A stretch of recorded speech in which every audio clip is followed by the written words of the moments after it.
Telugu Desam party Vijayawada నాయకుడు శాసనమండలి సభ్యుడిగా పనిచేసిన బుద్దా వెంకన్న గారు చేసిన ప్రకటన ఆసక్తికరంగా ఉంది.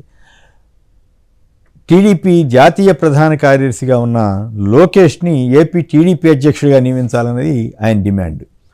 అంటే నాకు ఇక్కడ ఒక డౌట్ వచ్చింది. సరే, చంద్రబాబు గారిని సీఎం చేస్తామని గతంలో అన్నారు, అది అధికారం వస్తే ఆ పాయింట్లు వేరే. కానీ కీలకమైన టైం వచ్చినప్పుడు జనరల్గా ఎట్లా ఉంటుందంటే డిమాండు లోకేష్నే సీఎం చేయాలి అని డిమాండ్ చేయాలి మామూలుగా అయితే. మరి ఇదేందో ఈయన చంద్రబాబు గారి అధికారం వచ్చే అవకాశం లేదు, అది వేరే సంగతి.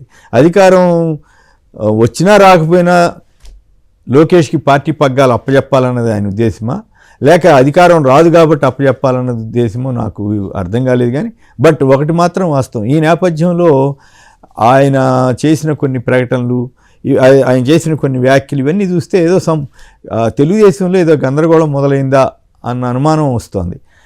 చంద్రబాబు గారి కుమారుడిగా లోకేష్ పైకి వచ్చాడు. చంద్రబాబు గారి కుమారుడిగానే ఆయన మంత్రిగా వచ్చారు తప్ప, ఎమ్మెల్సీ మంత్రిగా వచ్చారు తప్ప, లోకేష్గా తనంతట తాను ఎన్నికయ్యి గెలుపొంది తన స్వయం శక్తిని రుజువు చేసుకోలేకపోయారు లోకేష్. సరే, అయినప్పటికి కూడా ఆ రోజుల్లో బహుశా చంద్రబాబు గారి సతీమణి అంటే లోకేష్ గారి మదరు, అలాగే లోకేష్ గారి భార్య బ్రాహ్మణి గారు, వీళ్ళంతా ఒత్తిడి మూలంగా అంటే అమ్మ భార్య ఇద్దరు ఒత్తిడి చేసి లోకేష్ గారికి మంత్రి పదవి వచ్చేలా చేశారని ఒక టాక్ అయితే అప్పట్లో రాజకీయ వర్గాల్లో సాగింది. సో అదంతా ఒక ఆస్పెక్ట్. ఆ తర్వాత ఆయన మంత్రి పదవి నిర్వహించడంలో కానీ, ఆ పార్టీ వాళ్ళతో వ్యవహరించిన తీరులో కానీ ఒక మెచ్యూరిటీ కనిపించలేదు. అంటే సహజంగానే ఆయన ఒక రకంగా చెప్పాలంటే చంద్రబాబు గారు పేదరికం నుంచి వచ్చిన లోకేష్ గారు గోల్డెన్ స్పూన్తో పుట్టినట్లే కదా, ఆ లక్షణాలతోటే ఆయన పెరిగాడు. అయినప్పటికి కూడా జనం మధ్య గట్టిగా తిరిగి జనంతో మమేకమై ఉంటే ఆ ఇబ్బంది ఉండకపోయేదేమో. కానీ ఇప్పుడు లోకేష్ గారు నిజంగానే పార్టీ అధ్యక్షుడైతే ఎదుర్కొనే పరిస్థితి, పార్టీ డెవలప్ అవుద్దా లేదా నిలబడగలుగుతుందా, గట్టిగా నిలబడగలుగుతుందా అన్నది ఒక ప్రశ్న. 2009లో జూనియర్ ఎన్టీఆర్ గారిని తీసుకొచ్చారు రంగం మీదకి చంద్రబాబు గారు. అప్పుడు ఎన్నికల ప్రచారంలో కూడా ఆయనకి విస్తారంగా తిరిగారు. ఆ తర్వాత ఏమైందో కానీ లోకేష్ గారికి ఎక్కడ జూనియర్ ఎన్టీఆర్ అడ్డం పడతారోనని లోకేష్ గారిని మహానాడుకు కూడా పిలవాల, ఓడిపోయినా కూడా, పార్టీ ఓడిపోయిన తర్వాత కూడా మహానాడుకు కూడా పిలవకుండా అప్పుడే లోకేష్ ఫ్లెక్సీలు పెట్టడం ఇవన్నీ చేశారు. ఆ చేసినా కూడా అయితే ఇక్కడ ఒక సంగతి గుర్తుకొస్తూ ఉంది. అదేంటంటే చంద్రబాబు గారిని మేము ప్రెస్ కాన్ఫరెన్స్లో వాటిలో ఎప్పుడన్నా సందర్భం వచ్చినప్పుడు లోకేష్ని రాజకీయాల్లో తీసుకొస్తారంటే ఏం మాట్లాడుతున్నారు మీరు, మేము తీసుకొస్తానని ఇప్పుడు చెప్తున్నామా అని కాస్త నెగిటివ్గా మాట్లాడేవారు. మరి తర్వాత రోజుల్లో ఏమైందో కానీ లోకేష్ని తప్ప ఇంకా మరి పార్టీ తన నాయకత్వం తర్వాత తన కుమారుడికే దక్కాలన్న ఆలోచన తనదో, తన ఇంట్లో వాళ్ళ ఒత్తిడో ఏదన్నా కానీ మొత్తం మీద పార్టీని పూర్తి కుటుంబ పార్టీగా మార్చేశారు. మార్చిన తర్వాత ఇప్పుడు దానికి ఉదాహరణ ఏమిటంటే, ఆ ఉదాహరణ ఈయన చెబుతున్నాడు బుద్దా వెంకన్న గారి. చంద్రబాబుతో పాటు లోకేష్, భువనేశ్వరి, బ్రాహ్మణి 4 దిక్కుల పార్టీ కోసం పనిచేశారని ఆయన చెబుతున్నారు ఇన్నేళ్ల తర్వాత. సరే, అది వాళ్ళ ఇష్టం, పార్టీ అన్న తర్వాత వాళ్ళు ఎట్లా చేయొచ్చు. అయితే ఇక్కడ సమస్య ఏమిటంటే ఆయన వైఎస్ఆర్ కాంగ్రెస్ అధినేత, ఏపీ ముఖ్యమంత్రిగా ఉన్న జగన్ గారిని ఎదుర్కోగలుగుతారా అన్నది ప్రశ్న. జగన్ గారు రాజశేఖర రెడ్డి గారు అబ్బాయి గారు రాజకీయాల్లోకి వచ్చినప్పటికి కూడా ఆయన ఎంపీగా గెలిచాడు. ఆ తర్వాత ఆయన స్వయం ప్రకాశితంగా వెలిగాడు, అనేక కష్ట నష్టాలు ఓర్చాడు, అక్రమ కేసులు పెడితే జైలుకి వెళ్ళాడు. చంద్రబాబు లాంటి కుట్ర రాజకీయాలను కూడా, సోనియా గాంధీ కుట్ర రాజకీయాలను వీటన్నింటినీ ఎదుర్కొని ఆయన నిలబడ్డాడు. అసలు రాజకీయాల్లో జగన్ లేకుండా చేయాలని చంద్రబాబు గారు కానీ వీళ్ళంతా చాలా విశ్వ ప్రయత్నం చేసినా కూడా వాటన్నిటిని తట్టుకుని రాజకీయాల్లో ఏకంగా ఆయన సీఎం అవ్వగలిగాడు. మొదట అపోజిషన్ లీడర్ అయినప్పటికీ కూడా ఆ తర్వాత సీఎం అయ్యి తన సత్తా ఏంటో రుజువు చేసుకోవాలి. అలాంటి జగన్ ఎదుర్కొనే పరిస్థితి, ఆ సత్తా లోకేష్ గారికి ఉందా అంటే ఇప్పటికైతే సందేహంగానే అందరి దృష్టిలోనే ఉంది. కాకపోతే ఏంటంటే పార్టీలో అంతర్గతంగా వాళ్ళు చెప్తారనుకోండి. బట్ ఒకటి మాత్రం చెప్పాలి, లోకేష్ గారు నిజానికి ఆయన స్టాన్ఫర్డ్ యూనివర్సిటీలో చదువుకున్నారని చెప్తారు కదా. కోర్స్ అప్పట్లో విమర్శలు ఏంటంటే సత్యం రామలింగరాజు గారు వాళ్ళ సహకారంతో చేశారు, తప్పే సరే అదేదో జరిగిందనుకోండి. కానీ ఆ తర్వాత ఆ సందర్భంలో అమెరికాలో ఆయన వ్యవహరించిన తీరు కానీ కొన్ని విమర్శలు ఇవన్నీ ఉన్నాయి, వాటిని ప్రస్తావించక్కర్లేదు. కానీ బట్ ఆ తర్వాత రాజకీయాల్లోకి వచ్చిన తర్వాత ఆయన ఒక హుందాతనం నేర్చుకోవాలి, ఆయన ఒక మంచి భాష నేర్చుకోవాలి, ఆయన ఒక విధానం ఏర్పాటు చేసుకోవాలి, ఆయన జనంలో తిరిగేటప్పుడు జనం సమస్యలు తెలుసుకోవడానికి ఎలా ప్రయత్నం చేయాలో అర్థం చేసుకోవాలి. అలాగే అబద్ధాలు వీటి మీద ఎక్కువ ఆధారపడకూడదు, ఏది పడితే అది మాట్లాడకూడదు. కానీ దురదృష్టవశాత్తు చంద్రబాబు గారి నుంచి ఏవేవైతే లక్షణాలు రాకూడదో అవన్నీ ఈయన పుణికి పుచ్చుకుని ఈయన ముందుకెళ్లే ప్రయత్నం చేస్తున్నాడు.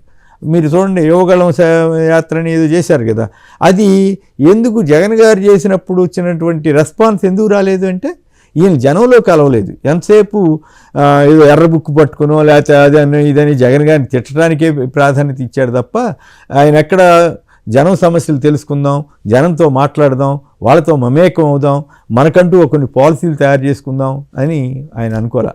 చివరికి తన తండ్రిని మంచాడనిపించే రీతిలో ఆయన పిచ్చి పిచ్చిగా మాట్లాడటం మొదలుపెట్టారు. ఏదో ఆఫీసర్లను బెదిరించడం, చంద్రబాబు గారి స్టైల్ కూడా అంతే, ఎదుటి వాళ్ళ మీద బురదేయటం, అలాగే ఆఫీసర్లని వాళ్ళని అవసరమైతే బెదిరించడం, లేదంటే మేనేజ్ చేయటం.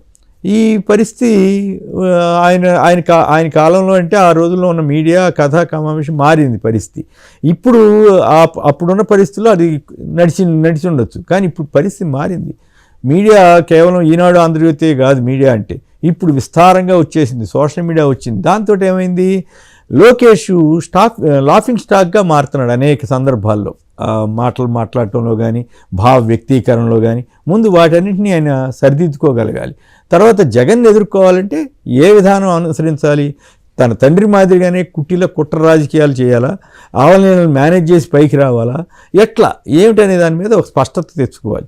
నిజానికి ఆ తరహాలో తండ్రి మాదిరిగానే రాజకీయాల్లో సక్సెస్ అవుతామని అనుకుంటే మాత్రం అది పొరపాటు. కొన్నిసార్లు సక్సెస్ అయిన వాళ్ళు ఉండరా అంటే ఉండొచ్చు, కానీ లోకేష్ నిజంగా రాజకీయ నాయకుడిగా ఎదగాలంటే, జగన్ లాంటి స్వయం ప్రకాశిత వ్యక్తిని ఎదుర్కోవాలంటే తనకంటూ ఒక స్టైల్ ఉండాలి. అంతేగాని చంద్రబాబు ఏం చేస్తే అది చేసే కాడికి ఈయన వల్ల ఇదేమవుతుంది. తర్వాత ఇంకో డౌట్ ఏంటంటే, అది స్పష్టంగా నాకు అర్థమైంది ఏంటంటే, లోకేష్ ఇంకా ఆ స్థాయిలోకి రాలేదు, ఆ తరహా హుందాతనం రాలేదు, ఆ తరహా విధానాలు రాలేదు, ప్రజల్లో మమేకం అవటం రాలేదు, ఏదోటి మాట్లాడటం, తండ్రిని మించి నేను ఇంకెక్కువ ఏదో కుట్రలు చేయగలుగుతానన్న స్వభావంతో. ఇప్పుడు ఉదాహరణకి చూసాం కదా, వీడియో ఎన్నికల కమిషన్ దగ్గర నుంచి ఆఫీసులో ఉండాల్సిన వీడియో ఆయన దగ్గరికి వెళ్ళటం, ఇదంతా కూడా ఇప్పుడు అది రేపు బహుశా కేసు అవుదా, మళ్ళీ ఆయన కూడా చంద్రబాబు మేనేజ్ చేస్తారా, ఇవన్నీ చర్చ ఎలా ఉన్నప్పటికీ కూడా.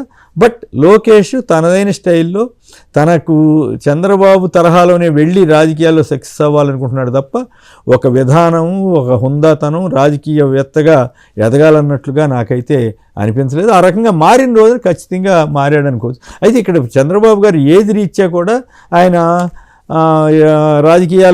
రాజకీయాల్లో అంటే కాస్త తగ్గి లోకేష్కి అప్పు చెబుతారా, రేపు ఓడిపోతే తెలుగుదేశం పార్టీ అధికారానికి రాలేకపోతే అప్పుడు పరిస్థితులు ఎట్లా ఉంటాయి, అప్పుడు పార్టీలో అంతర్గతంగా ఎలాంటి పరిణామాలు సంభవిస్తాయి, ఎంతమంది చంద్రబాబు గారిని విమర్శిస్తారు, ఎంతమంది పార్టీలో వాళ్ళు లోకేష్ని విమర్శిస్తారు. లోకేష్ ఎర్ర బుక్ అని అదని ఇదని పిచ్చి పిచ్చిగా చాలా వ్యవహారాలు చేశాడు కదా, ఇవన్నీ అప్పుడు చాలా ఎక్కువ, అప్పుడు రియాక్షన్స్ చాలా ఎక్కువ ఉంటాయి ఓడిపోతే. సో ఈ చంద్రబాబు గారి మీద అపనమ్మకమా, లేక లోకేష్ గారిని కాస్త మంచి చేసుకోవడానికి, కాస్త ఆయన గుడ్ లుక్స్ కోసం బుద్ధాంకన్ గారు మాట్లాడారు తెలియదు. కానీ బట్ తెలుగుదేశం మీడియాలో అయితే దీన్ని కవర్ చేయకుండా చాలా జాగ్రత్త పడ్డారు. లోకేష్ టీడీపీ అధ్యక్షుని చేయాలి ఇట్లా స్టేట్మెంట్లు ఎక్కడ నాకు వెతికాను కానీ నాకు కనపడలేదు. అంటే దీన్ని బట్టి అర్థమవుతుంది తెలుగుదేశం మీడియా ఇటువంటి వార్తలు జాగ్రత్తగా కప్పిపుస్తోందంటేనే ఇది పార్టీకి డ్యామేజ్ చేసే వ్యవహారం, డేంజరస్ వ్యవహారం అని కూడా వాళ్ళు అనుకుంటుండాలి. లోకేష్ అయితే యాజ్ ఇట్ ఈజ్గా ఇప్పుడు ఆలోచిస్తే ఆయన జగన్ గారిని ఎదుర్కొనే శక్తిమంతుడిగా లేడు. కాకపోతే తండ్రి మాదిరి తాను కూడా జగన్ని దూషించి ఏదో పైకి రావాలనుకుంటున్నాడు. కానీ అట్లాంటి వ్యవహారాలు చేయటం ద్వారా రాజకీయాల్లో సక్సెస్ అయ్యేది చాలా తక్కువ పర్సెంటేజ్ అనే సంగతి ఆయన అర్థం చేసుకోవాలి. ముందు చంద్రబాబు గారు ఈ పార్టీని నడిపించే పరిస్థితిలో ఉన్నారా లేదా అన్నది, రేపు ఎలక్షన్ అయిన తర్వాత తెలుస్తుంది. ఆ తర్వాత లోకేష్ పట్ల టీడీపీలో వ్యక్తమయ్యే భావాలు, ఈయన మీద వచ్చే విమర్శలు, వీటన్నిటి మీద వీళ్ళ భవిష్యత్తు ఆధారపడింది. ఈలోగా జూనియర్ ఎన్టీఆర్కి సంబంధించి కానీ ఇతరత్రా ఇంకేమైనా కొత్త శక్తులు టీడీపీలోకి వస్తాయా, ఎన్టీఆర్ కుటుంబానికి నారా కుటుంబానికి మధ్య ఏమన్నా విభేదాలు కానీ అభిప్రాయ భేదాలు వస్తాయా, ఇవన్నీ చాలా పరిణామాలు జరగవచ్చు. ఆంధ్రప్రదేశ్ రాజకీయాల్లో ఖచ్చితంగా ఈ వచ్చే ఎన్నికల ఫలితాల ప్రభావం ప్రత్యేకించి తెలుగుదేశం మీద చాలా ఎక్కువగా ఉంటుందని చెప్పాలి.